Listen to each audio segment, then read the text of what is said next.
તો આપણે અભ્યાસ કરીએ છીએ ધોરણ 11 વિષય બાયોલોજી ચેપ્ટર નંબર 5 સપુષ્પી વનસ્પતિની બાહ્યાકાર વિદ્યા. એની અંદર આપણે છેલ્લા લેક્ચરમાં મૂળના વિવિધ પ્રદેશો છે એની વાત કરી, બરાબર. હવે આજનો આપણો જે ટોપિક છે એમાં આપણે વાત કરવાના છીએ મૂળના વિશિષ્ટ કાર્યો. મૂળના વિશિષ્ટ કાર્યો, અથવા તમે એમ કહી શકો મૂળના રૂપાંતરણો. મૂળના રૂપાંતરણો.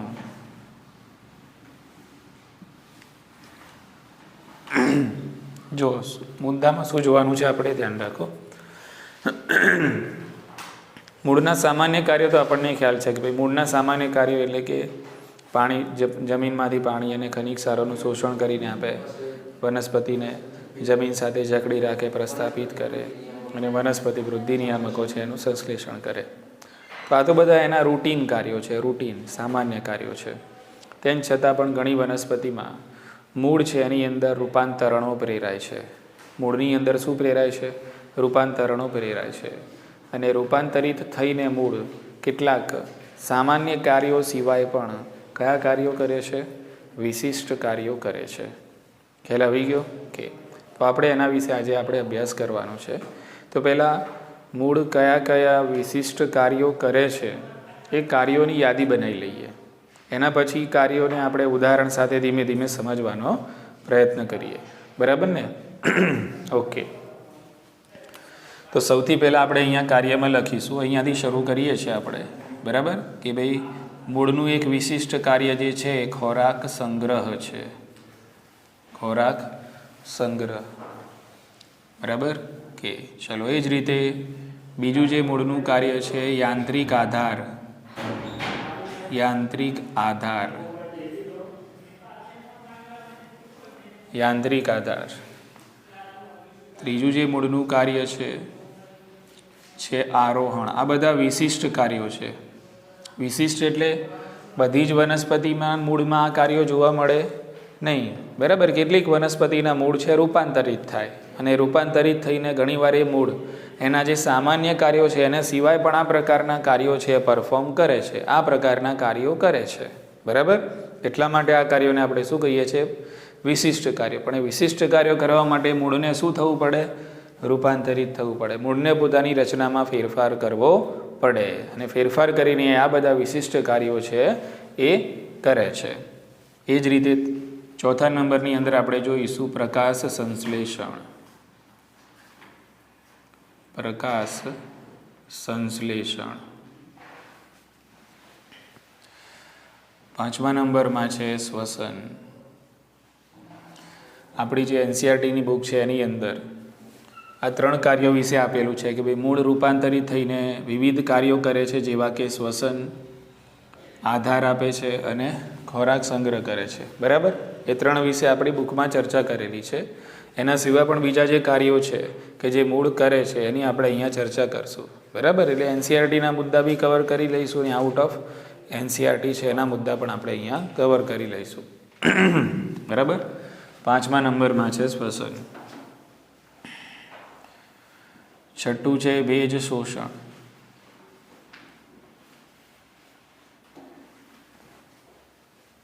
અથવા તો ભેજ ગ્રહણ.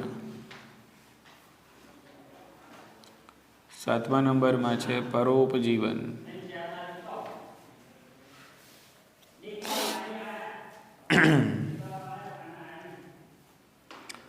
આઠમા નંબરમાં છે સહજીવન. અને છેલ્લે છે વાનસ્પતિક પ્રજનન. વાનસ્પતિક પ્રજનન. તો આપણે અહીંયા એક યાદી બનાવી કે જે મૂળ છે પોતાના વિશિષ્ટ કાર્યો રૂપાંતરિત થઈને કરે છે.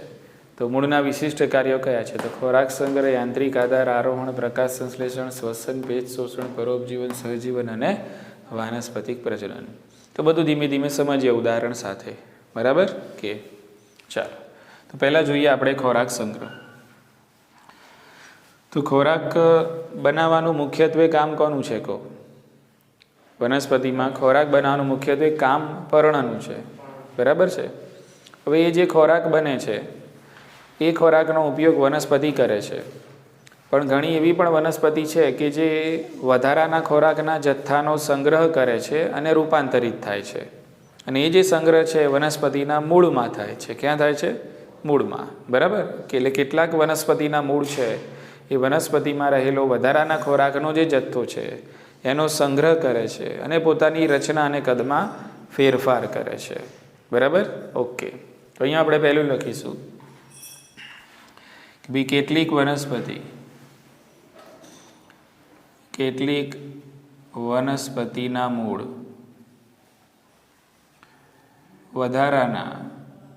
વધારાના ખોરાકનો સંગ્રહ પોતાના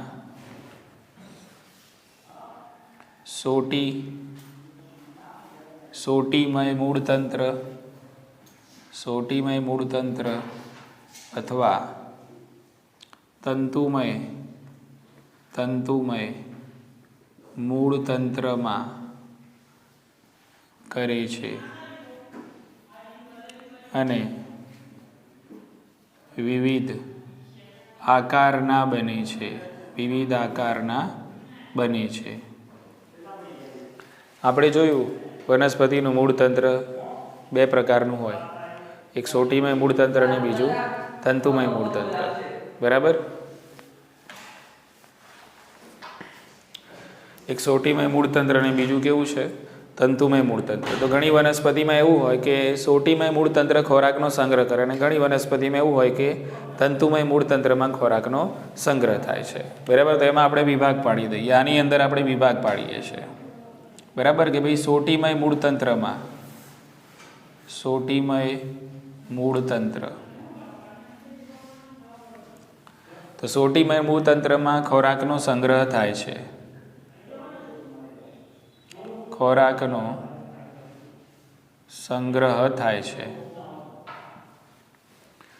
તો સૌથી પહેલાં આપણે એના ઉદાહરણ લખી દઈએ. બરાબર? એવી કઈ વનસ્પતિ છે કે જેમના સોટીમય મૂળતંત્રમાં ખોરાકનો સંગ્રહ થાય છે? બરાબર? તો તમારી બુકની અંદર આપેલું છે એક ઉદાહરણ છે ગાજર, એક ઉદાહરણ આપેલું છે સલગમ, બીજું ઉદાહરણ આપણે લખી શકીએ છીએ મૂળો, એ જ રીતે લખી શકીએ છીએ બીટ. બરાબર? કે તો આ બધા ઉદાહરણ લખ્યા મેં. તો ગાજર, સલગમ, મૂળો અને બીટ આ પ્રકારની વનસ્પતિમાં ખોરાકનો સંગ્રહ શામાં થાય છે? સોટીમય મૂળમાં થાય છે. બરાબર? ઓકે. તો આ જે મૂળ છે કે જે ખોરાકનો સંગ્રહ કરે છે, બરાબર? ઓકે. આ બધા મૂળ કહેવાશે તો કેવા? અસ્થાનિક. કેવા કહેવાશે? અસ્થાનિક.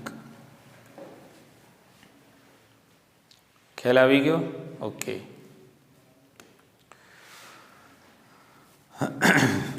અને ખોરાકનો સંગ્રહ કરીને વિવિધ આકાર ધારણ કરે છે. દાખલા તરીકે ગાજર છે, તો એનું જે સોટી મૂળતંત્ર છે એમાં ખોરાકનો સંગ્રહ થાય તો એનો જે મૂળનો આકાર છે એ કેવો બને છે? શંકુ આકાર. બરાબર? ઓકે. ચલો એ જ રીતે મૂળાની વાત કરીએ તો મૂળાનો જે સોટીમય મૂળનો આકાર બને છે દ્રાકાકાર.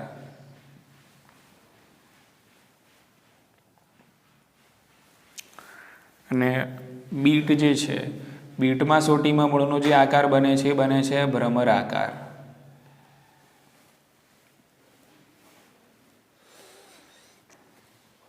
સલગમ માટે તમને અંગ્રેજી નામ આપેલું છે પણ યાદ રાખશું. બરાબર? સલગમ માટે તમને અંગ્રેજી નામ આપેલું છે ટર્નિપ.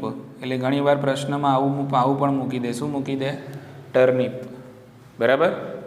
એટલે સામાન્ય રીતે આ જે સલગમ છે એમાં મૂળનો આકાર બની જાય છે એકદમ ગોળાકાર જેવો. ક્લિયર? કે એટલે મુદ્દો શું હતો? ખબર પડી ગઈ તમને? મુદ્દો હતો કે ભાઈ મૂળમાં આપણે કરવાનો છે ખોરાકનો સંગ્રહ. એટલે ઘણી વનસ્પતિમાં સોટીમય મૂળતંત્રમાં શું થાય? ખોરાકનો સંગ્રહ થાય. એટલે શું એના જે સોટીમય મૂળતંત્ર છે કેવા બને? વિવિધ આકારના બને છે. ગાજરમાં સોટીમય મૂળતંત્રમાં ખોરાકનો સંગ્રહ થાય તો શંકુ આકારનું બને. સલગમમાં ગોળાકાર થશે. મૂળાની અંદર કેવું થાય? ત્રાકાકાર થાય. અને બીટની અંદર ભ્રમરાકાર થાય. ઉતરી ગઈ મગજમાં વાત? એટલે આને આપણે કહીએ છીએ શંકુ આકારનું સોટી મૂળ ગોળાકાર સોટી મૂળ, ત્રાકાકાર સોટી મૂળ અને ભ્રમરાકાર સોટી મૂળ. આટલી ખબર પડી ગઈ, બરાબર. ચાલો, હવે આપણે ખોરાકનો સંગ્રહ કરવાનો છે કયા મૂળતંત્રમાં? તંતુમય મૂળતંત્રમાં, બરાબર. તો અહીંયા બીજો મુદ્દો લખીશું, તંતુમય મૂળતંત્રમાં, તંતુમય મૂળમાં ખોરાકનો સંગ્રહ, ખોરાકનો સંગ્રહ. તો જો તંતુમય મૂળમાં ખોરાકનો સંગ્રહ થાય તો આ પ્રકારના મૂળને શું કહેવાય? તો આવા મૂળને કહેવાય છે સાકંદ મૂળ. શું કહેવાય આને? સાકંદ મૂળ, બરાબર. કે બુકમાં તો ખાલી એટલું જ આપેલું છે કે ભાઈ શક્કરિયા જેવી વનસ્પતિના તંતુમય મૂળમાં ખોરાકનો સંગ્રહ થાય છે. વાત પૂરી થઈ ગઈ. શક્કરિયા જેવી વનસ્પતિના તંતુમય મૂળમાં શાનો સંગ્રહ થાય છે? ખોરાકનો સંગ્રહ થાય છે. એટલે એમાં યાદ શું રાખવાનું છે તમારે કે શક્કરિયા જેવી વનસ્પતિમાં ખોરાકનો સંગ્રહ કયા મૂળમાં થાય છે? તો તંતુમય મૂળમાં થાય છે, સોટી મૂળમાં થતો નથી. આટલી ખબર પડી કે તો તંતુમય મૂળમાં ખોરાકનો સંગ્રહ થાય છે. આ પ્રકારના મૂળને સાકંદ મૂળ કહે છે. સાકંદ મૂળ કહે છે. હવે આ જે સાકંદ મૂળ છે એમાં પાછા બે પ્રકાર પડશે. સાકંદ મૂળમાં બે પ્રકાર પાડીશું આપણે, બરાબર. ઓકે, તો એક પ્રકાર જે છે એ છે સરળ સાકંદ મૂળ, બરાબર. અને બીજો સાકંદ મૂળનો પ્રકાર છે એ છે ગુચ્છાદાર સાકંદ મૂળ. એક સરળ સાકંદ મૂળ અને બીજું ગુચ્છાદાર સાકંદ મૂળ, બરાબર. કે સરળ સાકંદ મૂળ છે એની અંદર ઉદાહરણ છે શક્કરિયા, અને ગુચ્છાદાર સાકંદ મૂળ છે એની અંદર ઉદાહરણ છે શતાવરી અને ડહાલિયા. ઉદાહરણ છે શતાવરી અને ડહાલિયા, બરાબર. કે આને કેમ સરળ સાકંદ મૂળ કહેવાય છે? તો શક્કરિયાનો જે વેલો હોય છે એ શક્કરિયાના વેલામાંથી એકલ દોકલ અસ્થાનિક મૂળ નીકળે છે અને એની અંદર ખોરાકનો સંગ્રહ થતો હોય છે. જુઓ કંઈક આ રીતે માની લો કે ભાઈ આ શક્કરિયાનો વેલો છે, આ રીતે આ શક્કરિયા છે, બરાબર. આ શક્કરિયાનો વેલો છે. તો આ જે વેલો છે એમાંથી આ રીતે આમ એકલ દોકલ, આ રીતે આમ એકલ દોકલ અસ્થાનિક મૂળ નીકળે છે જેમાં ખોરાકનો સંગ્રહ થતો હોય છે. તો આને કહેવાય સરળ સાકંદ મૂળ. બોલો, સમજાય છે? સાકંદ મૂળ એટલે શું ખબર પડી ગઈ?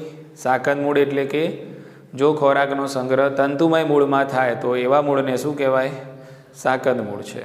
અને શક્કરિયા જેવી વનસ્પતિમાં જે વેલા હોય છે એમાંથી સાકંદ મૂળ નીકળે છે, પણ એ સાકંદ મૂળ કેવા હોય છે? એકલ દોકલ હોય છે અને અનિયમિત. કેવા હોય છે? અનિયમિત છે. કોઈ આકાર કંઈક એવું ગુચ્છા જેવું કે શું બનાવતા છે નહીં, છૂટા છવાયા હોય છે. અને એટલા માટે સાકંદ મૂળને આપણે શું કહીએ છીએ? સરળ સાકંદ મૂળ. એટલે શક્કરિયા સરળ સાકંદ મૂળનું ઉદાહરણ છે. ક્લિયર? કે ચલો, એવી જ રીતે કેટલાક સાકંદ મૂળ કેવા બને છે? ગુચ્છાદાર બને છે.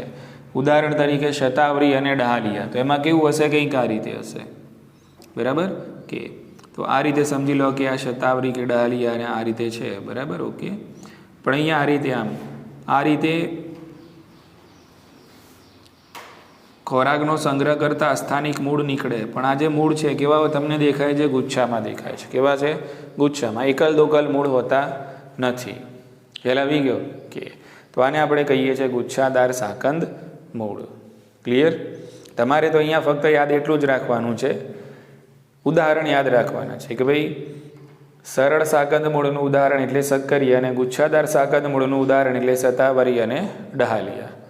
સાકંદ મૂળનું ઉદાહરણ કયું? તો શક્કરિયા પણ આવશે, શતાવરી પણ આવશે અને ડહાલિયા પણ આવશે.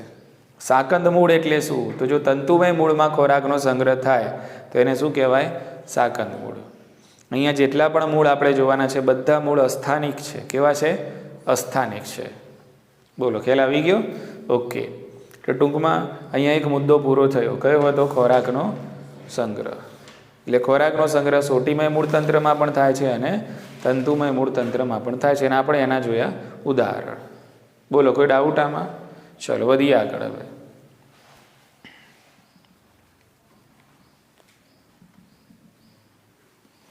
હવે જોઈએ યાંત્રિક આધાર. હવે તમને શબ્દ ઉપરથી ખબર પડી ગઈ હશે કે ભાઈ આપણે શાની વાત કરવાના છીએ. યાંત્રિક આધાર એટલે ઘણા વનસ્પતિના જે મૂળ છે, ઘણી વનસ્પતિ છે, દાખલા તરીકે આપણે વાત કરીએ ઉદાહરણ તરીકે કે ભાઈ મકાઈ છે, કેવડો છે. તો મકાઈ અને કેવડાનું જે મૂળતંત્ર હોય ને એ છીછરું હોય છે. મૂળતંત્ર કેવું હોય? છીછરું હોય. દાખલા તરીકે આ મકાઈ છે, કે બરાબર કે. તો આનું જે મૂળતંત્ર જે છે આ રીતે, આનું જે મૂળતંત્ર હોય આ રીતે આમ છીછરું હશે, મજબૂત હોતું નથી. ક્લિયર? તો હવે આને વધારાના આધારની જરૂર પડે. છીછરું મૂળતંત્ર હોય તો વધારાના આધારની જરૂર પડે, બરાબર. એટલે શું થશે? અહીંયા આ જમીનની સપાટી છે એવું સમજી લો તમે. એટલે આ પ્રકાંડનો જમીનના સંપર્કવાળો જે ભાગ છે, એટલે પ્રકાંડના નીચેના ભાગની આ જે ગાંઠ છે, બરાબર, આ ગાંઠમાંથી જમીનમાં ઊંડે ઉતરતા અને ત્રાંસા મૂળ વિકસે છે કે જે વધારાનો યાંત્રિક આધાર પૂરો પાડે છે.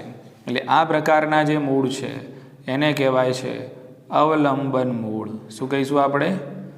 અવલંબન મૂળ. બોલો, ખ્યાલ આવી ગયો કે? તો આને આપણે કહીએ છીએ અવલંબન મૂળ. તો અવલંબન મૂળ શું કામ કરે છે? તો અવલંબન મૂળ શું પૂરું પાડે છે? યાંત્રિક આધાર પૂરો પાડે છે. અવલંબન મૂળના ઉદાહરણ આપો તો મકાઈ અને કેવડો. તમારા મગજમાં વાત ઉતરી? હા કે ના એમ કહો. આપણે મૂળ દ્વારા આધાર આપવાનો છે. મૂળ દ્વારા શું આપવાનો છે? આધાર, સપોર્ટ આપવાનો છે. સપોર્ટ કેમ આપવો છે આપણે? તો ઘણી વનસ્પતિ જેવી કે મકાઈ અને કેવડો, તો એની અંદર શું હોય છે? એમનું જે મૂળતંત્ર કેવું હોય છે? છીછરું હોય છે. એટલે એ વનસ્પતિ બરાબર જમીનમાં જકડાઈ શકે નહીં. એટલે શું થાય છે? એ વનસ્પતિનું જે પ્રકાંડ હોય છે, અને પ્રકાંડ પણ કયો ભાગ? પ્રકાંડનો કયો ભાગ કે જે જમીનના સંપર્કમાં છે? પ્રકાંડનો નીચેનો ભાગ. નીચેના ભાગમાં જે પ્રકાંડમાં જે ગાંઠ આવેલી હોય છે, ગાંઠમાંથી આ રીતે જમીનમાં ઊંડે ઉતરતા અને ત્રાંસા મૂળ વિકાસ પામે છે અને વધારાનો આધાર પૂરો પાડે છે. તો આવા જે મૂળ છે એને શું કહીએ છીએ આપણે? અવલંબન મૂળ. ઉતરી ગઈ મગજમાં વાત? એટલે અવલંબન મૂળનું ઉદાહરણ શું છે? મકાઈ અને કેવડો. ઇઝી વસ્તુ છે, બરાબર ને કે? એટલે અહીંયા આપણે પૂરું પાડીશું યાંત્રિક આધાર. ક્લિયર? અહીંયા યાદ રાખવાનું શું હતું જુઓ. એક તો અવલંબન મૂળનું નામ, કે ભાઈ આ મૂળને અવલંબન મૂળ કહેવાય. એનું ઉદાહરણ શું? તો મકાઈ અને કેવડો. અવલંબન મૂળનું કાર્ય શું? તો એનું કાર્ય શું? યાંત્રિક આધાર. ખબર પડી ને? અવલંબન મૂળનું કાર્ય યાંત્રિક આધાર. અને બીજું કે ભાઈ અવલંબન મૂળ ક્યાંથી વિકસે છે? તો અવલંબન મૂળ અહીંયાથી વિકસે, બરાબર. પ્રકાંડનો જમીન તરફનો જે ભાગ છે, એટલે પ્રકાંડનો નીચેનો ભાગ છે એની ગાંઠમાંથી અવલંબન મૂળ છે જમીનમાં ત્રાંસા વિકાસ પામે છે. આ યાદ રાખવાનું. લખતો નથી હું. બોલો, મગજમાં ફિટ થઈ ગયું? ખ્યાલ આવી ગયો ને? હા, કારણ કે બધું લખવા જઈશ અહીંયા તો વાર થશે. પછી જે જરૂરી છે હું લખીશ. ચલો, એવી જ રીતે યાંત્રિક આધાર, દાખલા તરીકે તમે જોઈ હશે વડનું વૃક્ષ. તમે બધાએ જોયું હોય આ રીતે વડનું વૃક્ષ. તો વડની તો જે શાખાઓ હોય છે ને, એ શાખાઓ જ આમ થડ જેટલી મોટી મોટી હોય, બરાબર. આ વડનું વૃક્ષ છે. અને તમે જોયું હશો તો આ વડની જે વૃક્ષ છે આ એને વડવૈયો કહેવાય. શું કહેવાય? આપણે એને વડવૈયો કહીએ છીએ. તો વડની જે શાખાઓ છે એ જ એટલી જાડી હોય છે કે ઘણીવાર એના વજનથી એ વૃક્ષ નમી પડે. આપણને એવું લાગે કે આટલી બધી મોટી જાડી શાખાઓ છે, કદાચ વૃક્ષ પાછું નમી ના પડે. તો એના માટે પાછો એક્સ્ટ્રા સપોર્ટની જરૂર પડે ને. તો એક્સ્ટ્રા સપોર્ટ માટે આ જે વડની જે શાખાઓ છે, શાખાઓમાંથી આ રીતે મૂળ નીકળે છે નીચે, બરાબર. શાખાઓમાંથી આ રીતે નીચે મૂળ જાય છે, અને નીચે આ જે મૂળ છે એ પણ જમીનમાં ઊંડા ઉતરે છે આ રીતે, બરાબર. તો પ્રકાંડની શાખાઓમાંથી આ રીતે જાડા અને મજબૂત સ્તંભ જેવા જે મૂળ નીકળે છે અને જે વડને વધારાનો આધાર પૂરો પાડે છે. તો આ જે મૂળ છે એને આપણે કહીએ છીએ સ્તંભ મૂળ.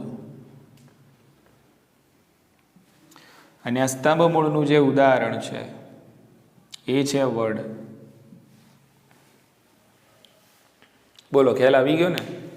તો આ બધા મૂળ કેવા થાય છે? અસ્થાનિક છે. કેવા છે? અસ્થાનિક મૂળ છે. ખ્યાલ આવી ગયો ને? આ બધા મૂળ ભ્રૂણ મૂળમાંથી ઉદ્ભવતા નથી, વનસ્પતિના બીજા ભાગોમાંથી ઉદ્ભવે છે. એટલા માટે બધા જ મૂળ કેવા છે? અસ્થાનિક છે. ખ્યાલ આવી ગયો? કે તો અહીંયા યાંત્રિક આધાર માટે બે પ્રકારના મૂળની ચર્ચા કરેલી છે, અવલંબન મૂળ અને બીજા કયા? સ્તંભ મૂળ. અવલંબન મૂળનું ઉદાહરણ શું છે? મકઈ અને કેવડો. અને સ્તંભ મૂળનું ઉદાહરણ શું છે? વડ. એટલે આ બંને મૂળનું કાર્ય શું છે? યાંત્રિક આધાર. આટલી ખબર પડી ગઈ? ઓકે, ચલો હવે છે આરોહણ.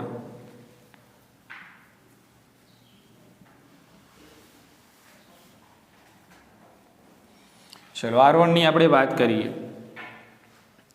હવે હું કહું આરોહણ, પર્વતારોહણ એટલે મારે પર્વત ઉપર ચડવાનું કે નીચે ઉતરવાનું? ચડવાનું. પર્વતારોહણ એટલે આરોહણ એટલે ચડવું અને અવરોહણ એટલે ઉતરવું. બરાબર કે? હવે ઘણી વનસ્પતિ એવી હોય છે કે જેમના પ્રકાંડ છે ને એ નબળા હોય છે. હવે પ્રકાંડ નબળું હોય એટલે વનસ્પતિ આમ ટટ્ટાર ઊભી રહી શકે નહીં. બોલો, ખ્યાલ આવી ગયો? એટલે એની જે લંબ વૃદ્ધિ છે થઈ શકે નહીં. ઓકે, દાખલા તરીકે ઉદાહરણ છે અડુની વેલ. અડુની વેલ. હવે આ જે અડુની વેલ છે એનું પ્રકાંડ નબળું હોય છે. પ્રકાંડ કેવું હોય છે એનું? અડુની વેલનું પ્રકાંડ છે નબળું હોય છે અને વેલા પ્રકારની વનસ્પતિ છે. તો આનું જે પ્રકાંડ હોય છે એ પ્રકાંડની ગાંઠ અને આંતરગાંઠો છે એમાંથી બદામી રંગના અને પાતળા લાંબા મૂળ વિકસે છે કે જે આરોહણમાં મદદ કરે છે. સમજી લો કે આ રીતે, સમજી લો કે આ કોઈ આધાર છે, આ કોઈ આધાર છે. બરાબર? આ છે અડુની વેલ. આ રીતે તો અડુની વેલ છે એનું આ પ્રકાંડ છે. આ શું છે? પ્રકાંડ છે. અને આ જે પ્રકાંડ છે નબળું છે અને વેલા જેવી વનસ્પતિ છે, પણ એને પોતાની વૃદ્ધિ કરવી છે. તો વૃદ્ધિ કરવા માટે અહીંયા આ રીતે નબળા પ્રકાંડ ધરાવતી જે વનસ્પતિ છે એની પ્રકાંડની આ જે ગાંઠો છે એ ગાંઠોમાંથી મૂળ વિકસે છે. બરાબર કે? અને એ જે મૂળ છે એ આધાર સાથે ચોંટી જાય છે અને આ જે મૂળ છે એને શ્લેષી મૂળ કહે છે. શું કયા મૂળ કહીશું આપણે એને? શ્લેષી મૂળ, અથવા તો આને આપણે કહીએ છીએ આરોહી મૂળ. બોલો, ખ્યાલ આવી ગયો? ઓકે, સિમ્પલ છે. જો ધ્યાન રાખો. ઉદાહરણ અડુની વેલ છે. અડુની વેલ કેવી? એનું પ્રકાંડ મજબૂત ના હોય, એનું પ્રકાંડ નબળું હોય, વેલા પ્રકારની વનસ્પતિ હોય. એટલે આ વનસ્પતિમાં શું થશે? એની જે પ્રકાંડની જે ગાંઠ હોય, જે આંતરગાંઠો હોય, એ આંતરગાંઠો અને ગાંઠોમાંથી આવા પાતળી દોરી જેવા, બરાબર? ઓકે, અને બદામી રંગના મૂળ વિકાસ પામે છે અને એ આધાર સાથે ચોંટી જાય છે આ રીતે. અને એ જે આધાર સાથે ચોંટી જાય છે એને આપણે કહીએ છીએ શ્લેષી મૂળ અથવા તો આરોહી મૂળ. અને એ મૂળ દ્વારા એ વનસ્પતિ શું કરે છે? આરોહણ કરે છે, ઉપર જાય છે, વિસ્તરણ પામે છે. બોલો, ખ્યાલ આવી ગયો? ઓકે, અહીંયા પ્રકૃતિ લખી દઈશું આપણે કે ભાઈ આ શ્લેષી મૂળ અને આ જે આરોહી મૂળ છે એ શામાંથી પેદા થાય છે? તો આ મૂળ પ્રકાંડની ગાંઠ તથા આંતરગાંઠમાંથી પેદા થાય છે, જે બદામી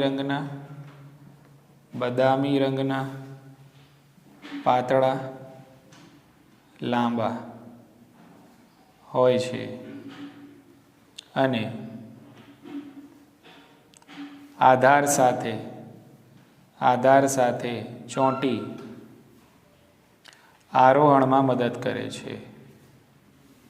આરોહણમાં મદદ કરે છે.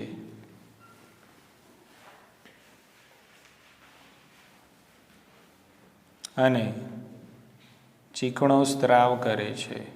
ચીકણો સ્ત્રાવ કરે છે. તો આ જે મૂળ છે આપણે એને કહીશું શ્લેષી મૂળ અથવા તો આરોહી મૂળ.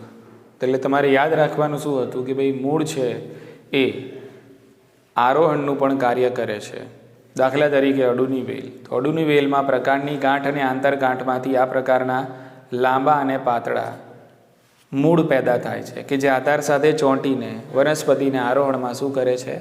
મદદ કરે છે. આ મૂળને કહેવાય શ્લેષી મૂળ અથવા તો આરોહી મૂળ. એટલે શ્લેષી મૂળ અને આરોહી મૂળનું કાર્ય પૂછાય તો શું લખશું આપણે? આરોહણ. ક્લિયર ને? કે ચલો હવે જોઈએ છે પ્રકાશ સંશ્લેષણ. પ્રકાશ સંશ્લેષણ. તો પ્રકાશ સંશ્લેષણમાં આપણે લખીશું ઉદાહરણ ગળો. ગળો. તો ગળો કેવી વનસ્પતિ છે? તો ગળો છે વળવેલ પ્રકારની વનસ્પતિ છે. તો અહીંયા લખીશું પહેલાં આપણે તે વળવેલ પ્રકારની વનસ્પતિ છે. તે વળવેલ પ્રકારની વનસ્પતિ છે.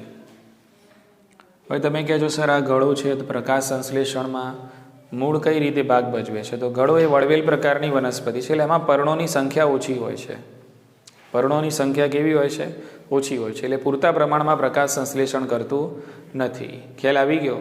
એટલે હવે પ્રકાશ સંશ્લેષણ કરવાનું સ્થાન કોણ લેશે? હવે પ્રકાશ સંશ્લેષણ અહીંયા કરશે મૂળ. કોણ કરશે? મૂળ કરશે. બોલો, સમજાય છે? ઓકે. એટલે અહીંયા આપણે લખશું તે વળવેલ પ્રકારની વનસ્પતિ છે. તે ખૂબ જ ઓછા પર્ણો ધરાવે છે. ખૂબ જ ઓછા પર્ણો ધરાવે છે. તેથી પ્રકાશ સંશ્લેષણની જરૂરિયાતને પહોંચી વળવા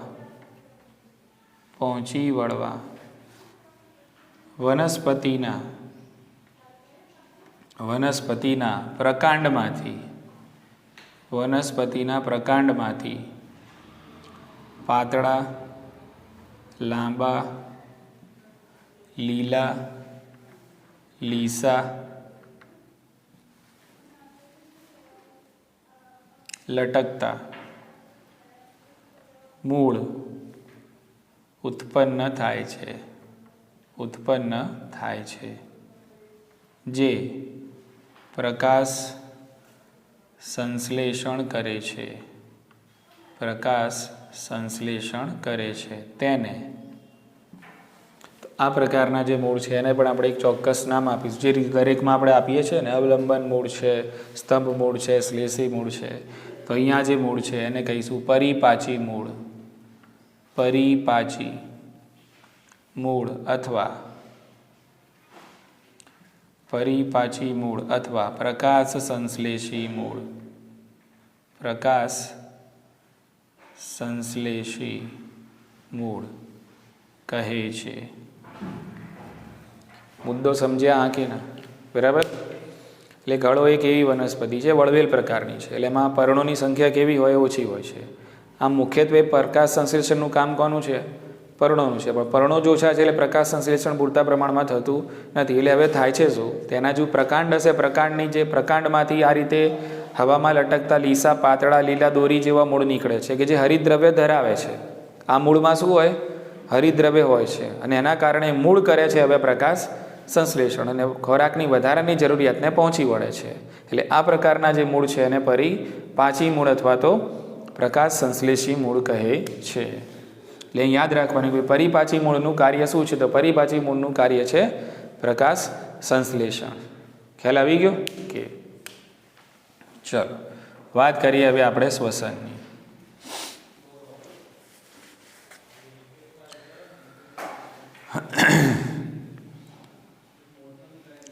તો શ્વસનમાં આપણે ઉદાહરણ લખીશું પહેલાં. એટલે કે અહીંયા જુઓ, મૂળ શ્વસન કરે છે.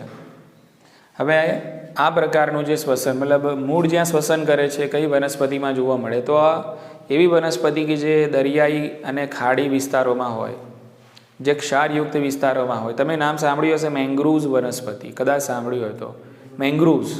મેંગ્રુવ્સના જંગલો એવું કદાચ નામ સાંભળ્યું હોય તમે 10મા કે ધોરણની અંદર. મેંગ્રુવ્સના જંગલો, મેંગ્રુવ્સ પ્રકારની વનસ્પતિ ક્યાં જોવા મળે? તો જ્યાં ખાડી વિસ્તાર હોય, દરિયાઈ પ્રદેશ હોય, બરાબર, જળ તરબડતોડ પ્રદેશ હોય, ક્ષારવાળો પ્રદેશ હોય, બરાબર. તો આવા પ્રદેશોની અંદર મેંગ્રુવ્સ પ્રકારની વનસ્પતિ આપણને જોવા મળે છે. દાખલા તરીકે તિવાર છે, રાઇઝોફોરા છે, બરાબર. તો આ પ્રકારની વનસ્પતિ છે, એમાં જમીનમાંથી મૂળ નીકળે આમ ઉપર. જમીનમાંથી મૂળ ક્યાં નીકળે? ઉપરની તરફ નીકળે, બરાબર. ઓકે. અને એ મૂળ છે એ વનસ્પતિ માટે કરશે શ્વસન. મૂળ તો આમ ક્યાં જાય? જમીનમાં જાય ને, પણ આ મૂળ કેવા નીકળે? ઉપર, જમીનમાંથી ઉપર આવે. ખ્યાલ આવી ગયો? ઓકે. અને એ મૂળ છે એના અંદર છિદ્રો હોય, અને છિદ્રો દ્વારા એ શું કરે છે? શ્વસન કરે છે. બોલો, ખ્યાલ આવી ગયો? કે તો આ જે મૂળ છે આપણે એને શું કહીશું? શ્વસન મૂળ. આના ઉપરથી નીટમાં સવાલ આવી ગયેલું છે, બરાબર. એટલે પહેલાં લખીએ આપણે અહીંયા, બરાબર, કે ભાઈ જ્યાં મૂળ શ્વસન કરે છે વનસ્પતિ આપણને ક્યાં જોવા મળે છે? તો આપણે લખીશું અહીંયા દરિયાઈ, ખાડી અને ક્ષારયુક્ત જર તરબડતોડ પ્રદેશમાં જોવા મળતી મેંગ્રુવ્સ પ્રકારની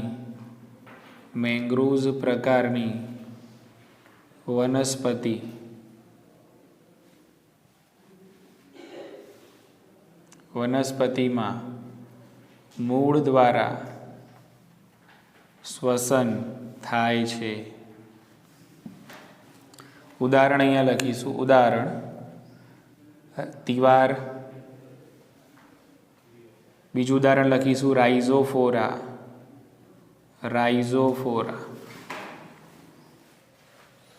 જો દરિયાઈ પ્રદેશ હશે એટલે જ્યાં દરિયાઈ પ્રદેશમાં જે વનસ્પતિ હશે એ નીચેની જમીનમાં શું હશે? ક્ષાર વધારે હશે, બરાબર ને? ઓકે. એટલે ક્ષાર વધુ હોવાના કારણે નીચેનો જે પ્રદેશ છે શ્વસન માટે યોગ્ય બનતો નથી. કે એટલે સમજી લો કે આ જમીનની સપાટી છે, અને જમીનની સપાટીમાંથી આ તિવાર અને આ જે રાઇઝોફોરા છે આ કયા પ્રકારની વનસ્પતિ કહેવાય? તો કઈ કહેવાશે? મેંગ્રુવ્સ. મેંગ્રુવ્સ વનસ્પતિ ક્યાં જોવા મળે? તો આ પ્રકારના દરિયાઈ ખાડી વિસ્તારોમાં તમને જોવા મળે. તો મેંગ્રુવ્સ વનસ્પતિના ઉદાહરણ અહીંયા લખ્યા છે તિવાર અને રાઇઝોફોરા. એટલે આ વનસ્પતિમાં શું થશે? બરાબર, કે ભાઈ જમીનમાંથી આ રીતે હવામાં, બરાબર, જાડા મૂળ નીકળે છે. આ રીતે જમીનમાંથી ઊંડા હવામાં આ રીતે જાડા અસ્થાનિક મૂળ નીકળે છે. ક્લિયર? કે અને આ જે મૂળ છે, મૂળની અંદર આપણને આ રીતે નાના નાના છિદ્રો જોવા મળે છે, બરાબર. કે છિદ્રિષ્ઠ મૂળ. આ જે મૂળ છે કેવા હોય છે? છિદ્રિષ્ઠ મૂળ હોય છે.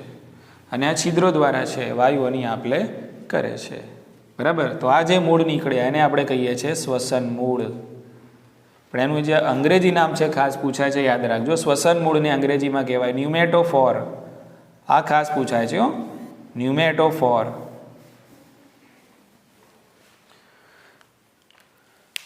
એટલે તમને કદાચ એમ પૂછી લે કે ભાઈ શ્વસન મૂળ શું કાર્ય કરે છે, તો એ તો આવડી જ જાય ને બધાને. શ્વસન મૂળ કયું કાર્ય કરે? શ્વસનનું કાર્ય કરે. પણ અહીંયા પૂછે શું તમને? ન્યુમેટોફોર શું કાર્ય કરે છે? તો ન્યુમેટોફોરનું કાર્ય શું છે? શ્વસન છે. ન્યુમેટોફોર ક્યાં જોવા મળે છે? કઈ વનસ્પતિમાં? તો તિવાર અને રાઇઝોફોરા. બોલો, સમજ્યા કે ના સમજ્યા? બરાબર. એટલે આ પ્રકારના દરિયાઈ ખાડી વિસ્તારોમાં જે વનસ્પતિ જોવા મળે છે મેંગ્રુવ્સ પ્રકારની, તિવાર અને રાઇઝોફોરા, તો એ વનસ્પતિમાં શું થાય છે? જમીનમાંથી મૂળ બહાર નીકળે છે. અને એ મૂળ કેવા હોય છે? આ રીતે લાંબા અને જાડા, જેના આમ નરમ હશે. આમ કેવા હશે? આમ હશે નરમ. એની અંદર નાના નાના છિદ્રો આપણને જોવા મળે છે, જેના દ્વારા એ શ્વસન કરે છે. ક્લિયર? એટલે આ મૂળ પણ કહેવાય અસ્થાનિક જ. શું કહેવાય? બધા મૂળ કેવા છે? અસ્થાનિક જ છે. કારણ કે બધા મૂળ ભ્રૂણ મૂળમાંથી નીકળતા નથી, એટલા માટે વનસ્પતિના બીજા ભાગોમાંથી નીકળે છે. ઇઝી? બરાબર. કે ચાલો, સમય કેટલો થયો જોઈ લો.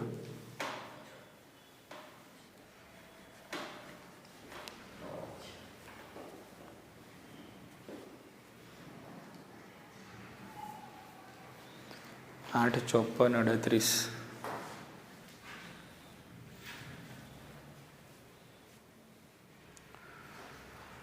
ઓકે, તો આજે આટલું રાખીએ છીએ આપણે, બરાબર ને? બાકીના જે કાર્યો છે એની ચર્ચા આપણે આવતીકાલે કરીશું.